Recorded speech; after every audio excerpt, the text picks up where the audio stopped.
¿Se puede hablar de prevención real en un país como Colombia? ¿Y qué puede hacer una persona para reducir ese riesgo? Pues mira, en temas de cáncer, la prevención realmente se basa en estructuras del modelo de promoción y prevención, así se llama, que tiene el plan de beneficios en salud, el plan obligatorio de salud, como la gente lo conoce normalmente. Entonces hay unos esquemas como, por ejemplo, la vacunación, lo que hablábamos de ahorita del virus de papiloma humano. Es tan fuerte la incidencia de este cáncer que incluso se están vacunando a los hombres. Nosotros los hombres normalmente no manifestamos la enfermedad, sino que somos reservorios del virus. Pero es tan importante desde el punto de vista de salud pública que ya no solamente se vacunan a las niñas, sino que vacunamos también a los niños. Eso es un mecanismo de promoción y prevención. Perdón, ¿desde qué edades? Normalmente se tiene como de los 12 años, 13 años, se hace el esquema de vacunación. Es más, las secretarías de salud van de manera activa a los colegios, a las instituciones a generar los procesos de vacunación. Eso es algo muy importante. Totalmente. ¿Qué otro elemento es importante? La educación. Educación en temas de promoción y prevención. Entonces, por ejemplo, si yo voy a tu colegio, a tu universidad, cuando estás en la universidad, voy a espacios en donde encuentro a las personas a las que puedo motivar a explicarles que en el caso de las mujeres hacer una citología cérvico-vaginal va a ser importante todos los años hacérsela si tienen vida sexual activa. Va a ser un elemento que se va a incorporar dentro de tu rutina de chequeos mensuales de tu gestión del riesgo. Y eso te sirve. Que si tienes, por ejemplo, reflujo gastroesofágico, que si tienes sensación de dolor en la pancita, pues bien, una endoscopia de vías digestivas puede ser muy importante para evitar de pronto tener alteraciones de tu estructura celular que indiquen que puedas tener un cáncer. Que tengo un sangrado rectal. Ok, puedes acudir a un mecanismo que es la colonoscopia, que son mecanismos que normalmente no requieren una preparación tan densa, tan dispendiosa en el tiempo y que se puede hacer relativamente rápido y te puede estar salvando de procesos iniciales de un cáncer de colon. Acudir a una cita con el dermatólogo, sí, porque están apareciendo manchitas solares o manchitas que están creciendo de tamaño, que tienen bordes irregulares. Eso se puede hacer. Eso parte como de la autogestión que podemos hacer nosotros como pacientes para evitar la aparición. No te quita la aparición, pero te ayuda a generar un diagnóstico oportuno y temprano. Pero este componente autogestión también, y que tiene que ser reforzado obviamente por el sistema y por los planes voluntarios de salud, porque siempre va a ser mucho más económico prevenir que curar. Eso sí es de ahí. Sí, es totalmente más económico. Viene también de la gestión de riesgo. Entonces, cuando hablamos de riesgos, y lo hablo pues como parte de seguros de vida del Estado, como director médico y director de salud, la gestión del riesgo va a ser asociada a cómo yo puedo, con los elementos que tengo, entendiendo la probabilidad de ocurrencia, que en este momento es alta. El cáncer, por ejemplo, es la cuarta probabilidad de enfermedad y muerte en Colombia y probablemente se va a convertir dentro de poco en la tercera. Muy alto. Es muy alto. Esto hace que nosotros diseñemos mecanismos que nos ayuden con. No todos los mecanismos son para la prestación de un servicio de salud, como por ejemplo pólizas de salud de hospitalización y cirugía, que lo que te garantiza es la prestación del servicio. Tenemos que empezar a diseñar y a empezar a incorporar dentro de este sistema de gestión de riesgo pólizas que nos ayuden cuando ocurre la enfermedad para gestionar, por ejemplo, el tema de gasto de bolsillo. Esto. Entonces, una póliza libre de indemnización y uso te va a permitir tener la capacidad económica para ir a pedir una segunda opinión médica internacional, para ir a hacerte un tratamiento experimental que no te lo cubre el EPS, para cubrir los medicamentos que se están demorando, que no están disponibles por medio de tu plan de beneficios en salud, tu plan voluntario, y que tú tengas la capacidad de moverte de acuerdo a tu necesidad particular. Eso ayuda a la gestión del riesgo. El hecho de que tú atiendas o que puedas tener servicios desde el punto de vista financiero en el sector salud, en las pólizas de salud, que puedas tener acceso a pólizas o planes que te devuelvan las consultas, el valor de las consultas que tú pagas particular, que es rentas, auxilios, indemnizaciones que no van por el conducto normal. De pronto de la prestación de un servicio de salud, sino que puedan atender esa dinámica que estamos viendo ahorita de la forma como la gente accede a los servicios, también van a ser importantes. ¿Sí? Claro. Pero es pensar en eso. Y como se va a incrementar y se está incrementando la presión sobre los planes voluntarios de salud, también es muy importante tener soluciones de bajo costo. Porque si se sigue generando la presión técnicamente, pues tú sabes que una medicina prepagada, un plan de atención complementario, y más que el plan de atención complementario, creía que la medicina prepagada y la póliza de salud tiende a subir el valor de la prima, ¿sí? Porque no es suficiente a la cantidad de siniestros que tenemos que manejar. Entonces eso ayuda a que si tenemos soluciones de bajo costo, orientadas no tanto a la prestación, sino a la indemnización pura, ayuda a que se descongestione un poquito la presión y a gestionar ese riesgo en salud. Ok, de acuerdo. O sea, invitar a las personas a que puedan revisar también esos planes complementarios, como usted acaba de mencionarlo. Primero, porque obviamente van a garantizar una atención desde el primer momento. Sí. Y también la super recomendación es prevenir, o sea, ese autocuidado que requerimos para, pues, como usted lo decía y estoy parafraseando, y es todo el tiempo tiene una solución y obviamente va a ser más económico. Pues mira, hay algo que acabas de decir y es también muy importante, es la integración también con el tejido empresarial. Ok. Las empresas, los empleadores, no importa si son pequeñas empresas, empresas familiares, grandes empresas, pueden contribuir en esta gestión. Establecer planes de beneficios o portafolios de beneficios para los empleados en temas de salud de bajo costo genera un impacto muy positivo. No solamente en temas de rendimiento laboral, claro, a uno le gusta recibir salario no emocional como empleado, pero que tú puedas acceder por medio de esos planes estructurados que incluso tienen beneficios en temas de suscripción, en temas de servicios adicionales que se puedan incluir, temas, por ejemplo, basados en telemedicina, en telesalud, ayuda a que la persona gestione de manera efectiva su riesgo de salud y la de su familia. Sí. Pero con el impulso o el apoyo también del empleador detrás de la empresa. Sí. Eso es muy bueno. Entonces, seguros colectivos o pólizas colectivas asociadas a gasto de bolsillo, indemnizaciones de libre destino y uso, pueden tener un valor inconmensurable respecto a esta gestión de riesgo en enfermedades crónicas no transmisibles o incluso en el mismo cáncer que venimos hablando dentro de este espacio. Ok, bueno, súper bien. Doc, ahora miremos la historia desde el otro lado de la cara, y es cómo está el personal médico actualmente desde adentro, resistiendo o llevando esta crisis, esta situación.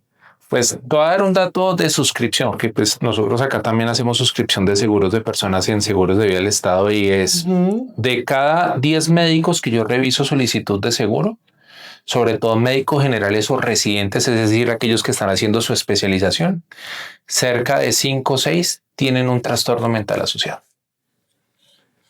Estoy hablando de ansiedad, depresión, no episodios, porque el episodio dura el episodio y se va. Acá estamos hablando de trastornos de una enfermedad que se configura y que se sostiene en el tiempo. ¿Sí? Trastorno mixto de ansiedad, trastorno mixto de ansiedad y depresión, trastorno de depresión, trastorno depresivo recurrente, trastornos de adaptación. Tenemos trastorno límites de la personalidad, tenemos trastorno por estrés postraumático. ¿Sí?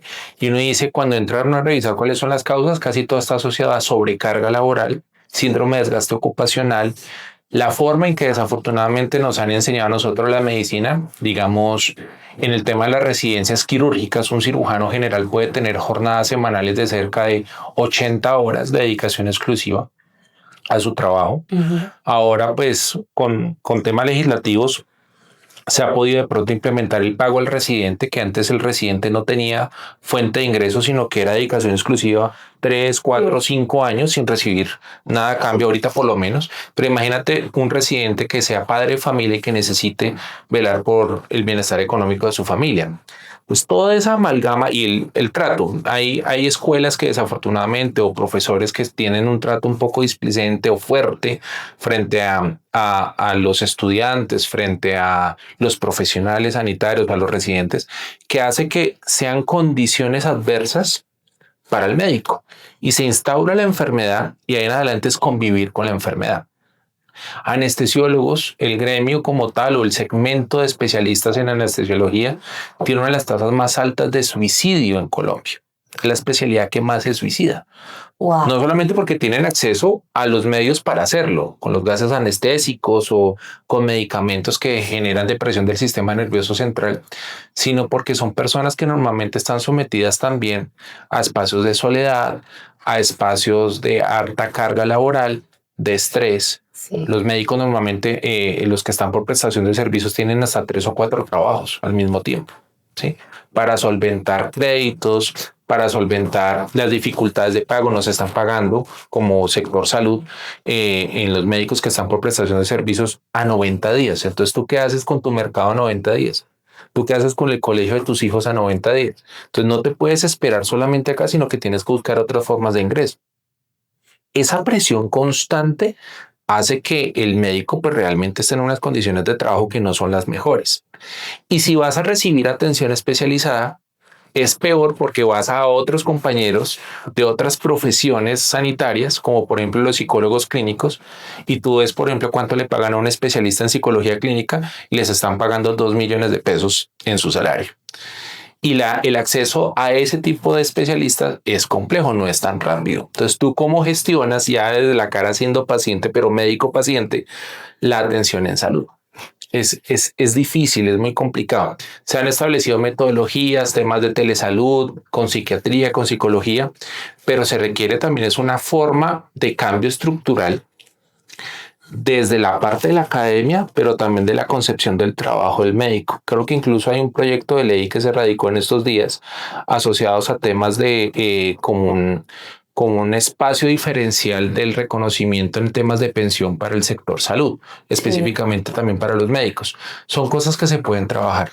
Pero si no atacamos de manera estructural el problema y evitamos que el médico sea también paciente, un médico que está enfermo, que tiene problemas de la parte sobre todo de salud mental, pues si no se ataca eso, va a ser difícil que se preste un mejor servicio en salud, pero sobre todo que el médico pues sea una persona que esté trabajando en condiciones de dignidad. Dios, o sea, me impresiona muchísimo esto que nos dice porque pues lo desconocía totalmente y también es, o sea, ahí ya como desde este lado, ¿quién atiende al médico? Literalmente, o sea, son seres humanos y a veces eso no lo tenemos como tan presente. Y qué punto tan interesante que usted toca, Doc, porque me parece también un tema muy, muy sensible para que tengamos también esa humanidad y respeto, sobre todo.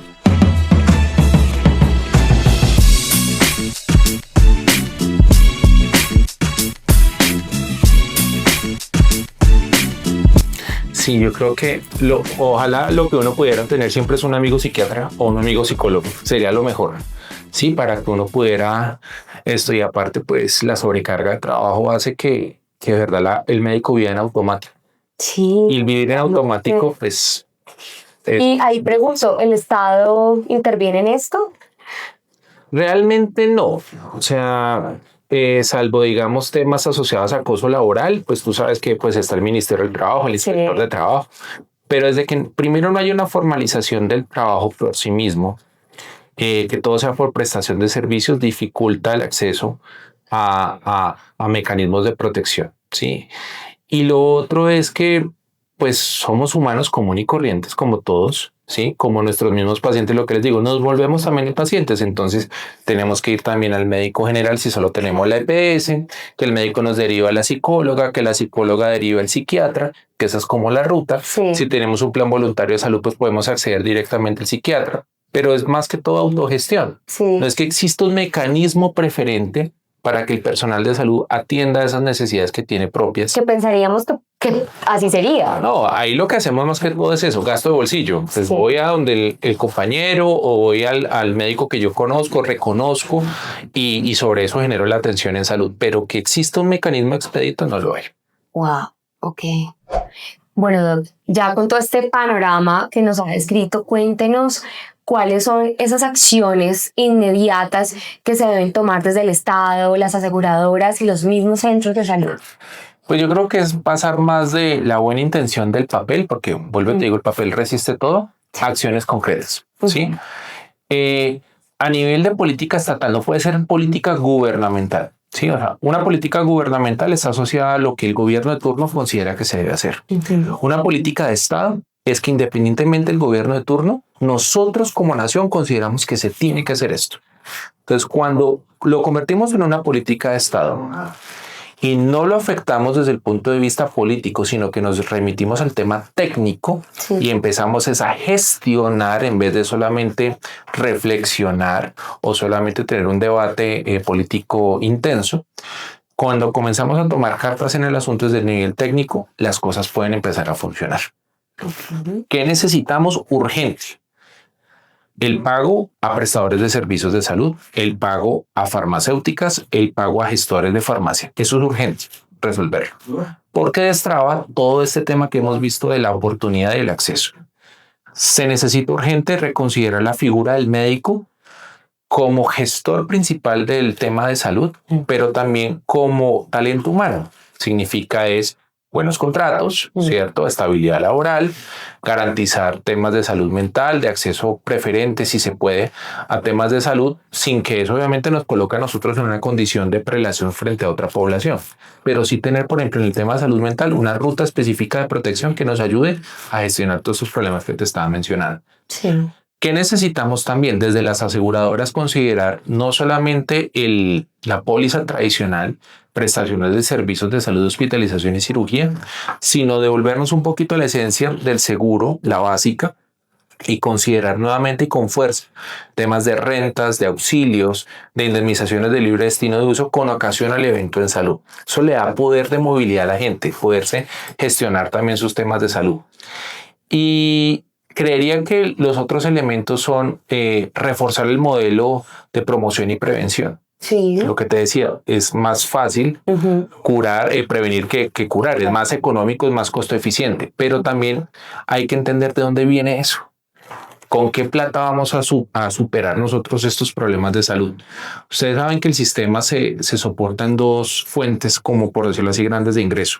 Sí. Uno derivado de impuestos y la otra de los aportes que hacemos, por ejemplo, en el régimen contributivo o en los regímenes de excepción los trabajadores. Pero también hay un componente ahí importante de personas que tienen capacidad de pago, sobre todo trabajadores independientes, pero que están cotizando solamente con el mínimo. Y están pidiendo servicios que son también importantes en salud. Entonces, crear como esa conciencia de que si estoy recibiendo más, pues aporto más dentro del sistema. Y lo otro es que la carga impositiva en temas de impuestos que se está generando en empresas y personas naturales se manifieste de verdad en acceso a esos servicios de salud con oportunidad de calidad. Las auditorías son importantes. La ADRES, que es la administradora de recursos, incluso va a implementar un esquema de auditoría basado en inteligencia artificial. Buenísimo. Sí, claro. Sí, pero eso no resuelve nada si no hay flujo de recursos. Entonces, en este momento creo que el flujo de recursos es muy importante desde una posición totalmente técnica y apolítica. Creería que esa sería parte de la respuesta que se necesita dentro de esto, sumado a lo que haga el sector privado en planes voluntarios de salud. Ok, bueno, esperemos a ver.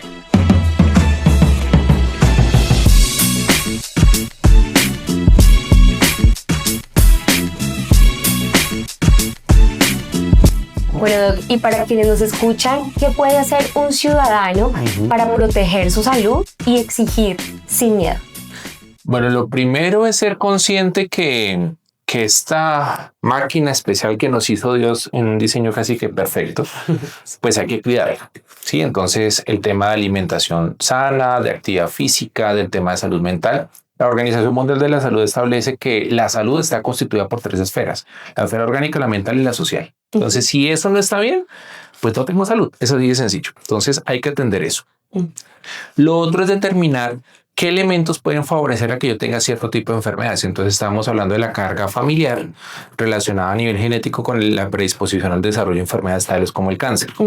Si yo vengo de una familia en donde todas las mujeres han tenido cáncer de mama, soy mujer, ¿sí? Mi mamá lo tuvo, mi abuela lo tuvo, mis hermanas lo han tenido, mis primas lo han tenido. ¿Qué tengo que hacer yo? Pues acudir de manera rápida, preventiva, antes de los 50 años, por ejemplo, a hacerme chequeos porque tengo un riesgo elevado. No estoy diciendo que tenga la enfermedad, pero tengo una predisposición a. ¿Qué tengo que hacer? Controlar los determinantes que sí están bajo mi control. Que si salgo a la calle, pues me va a colocar bloqueador solar para evitar la exposición a rayos ultravioleta. Sí. Que se va a escoger fuentes de alimento que sean orgánicas, que sean alimentos preparados y no ultraprocesados, preferiblemente temas que sean muy orgánicos para el consumo, ¿sí? Mirar que no tenga tantos sellos, todo ese tipo de cosas son herramientas que gestionan. Acudir al médico cuando estoy sano y no cuando estoy enfermo. La gente tiene mucho conflicto con esto, porque solamente van al cura cuando tienen que confesarse, al médico cuando tienen enfermedad y al abogado cuando tienen un problema o una demanda encima. Pero no hacemos una medida de control y gestión, un pre. Si yo voy al médico, lo veo más como un aliado para estar bien, si cuidar esa maquinaria, pues voy a tener resultados en temas de salud mucho más importantes. También que va a ser relevante que si tengo un tratamiento médico, adherirme al tratamiento médico. La cantidad de medicamentos y de preparaciones que se pierden porque el paciente no es adherente al tratamiento médico es terrible. O sea, uno va, por ejemplo, a droguerías que tienen un cubículo para los medicamentos vencidos y eso se llena muchísimo y la gente bota medicamentos, recibe los medicamentos, pero no es adherente al tratamiento. Eso es terrible. Y el otro elemento que yo considero es importante es ejercer un uso responsable del derecho. Tenemos derecho a la salud como derecho fundamental autónomo, derecho a la vida. Tenemos hasta derecho autónomo fundamental al consentimiento médico informado, que es un derecho diferente que la gente no conoce, pero que ya está arreglado por vía jurisprudencia por corte. Pero esto ha favorecido que de manera progresiva tenemos más derechos, pero también podemos abusar un poquito de ellos. Por ejemplo, el caso del señor que solicitó una acción de tutela para que le entregaran 2 muñecas inflables, porque eso hacía parte de lo que él necesitaba para poder estar bien en su esfera mental. Y el juez falló a favor, ¿sí? O ordenó que se entregaran por parte de la EPS esas muñecas. Entonces lo que uno dice es, está bien proteger esos derechos, está bien ejecutar derechos de petición, acciones de tutela, pero también hay que evitar pasar al otro lado de abusar de ese derecho. Totalmente. Porque se está generando una carga en el sistema que es muy complicada. Ese dinero perfectamente se puede utilizar para medicamentos de otra persona o para él mismo, ¿cierto? Estamos viendo también acciones de tutela donde están obligando a la EPS a pagar servicios públicos o mercado de las personas. ¿A cuenta de qué? Sí. Entonces creería que eso, el uso responsable de los mecanismos de protección que existen a nivel judicial o jurídico van a ser relevantes para eso. Ok. ¿Listo? Bueno, muy bien. Muy buenas las recomendaciones del doctor. Doc, muchas gracias por este espacio, de verdad, por hablarnos con tanta claridad, con tanta humanidad, por sus recomendaciones, por ampliarnos un poquito más el panorama y por invitarnos también a ese autocuidado, a la responsabilidad también y a los deberes que tenemos como pacientes. Muchas gracias por permitirnos estar un poquito más cerca del lado de la salud. No, pues a ti, gracias por el espacio. Las personas que nos están escuchando, que nos están viendo, decirles como mensaje final que lo más importante es cuidarse a uno mismo, ¿sí? Y empezar a gestionar estas cositas, lo que hemos hablado. La gestión del riesgo particular va a ser esencial. Desde que algo de lo que hayamos dicho resuene en cada uno de los que nos está escuchando y nos está viendo, pues va a ser una victoria para este ejercicio que hicimos hoy con Clau. Así es. Qué bien, Doc. Bueno, y a ustedes muchas gracias por conectarse. Nos vemos en un nuevo episodio. Hasta pronto.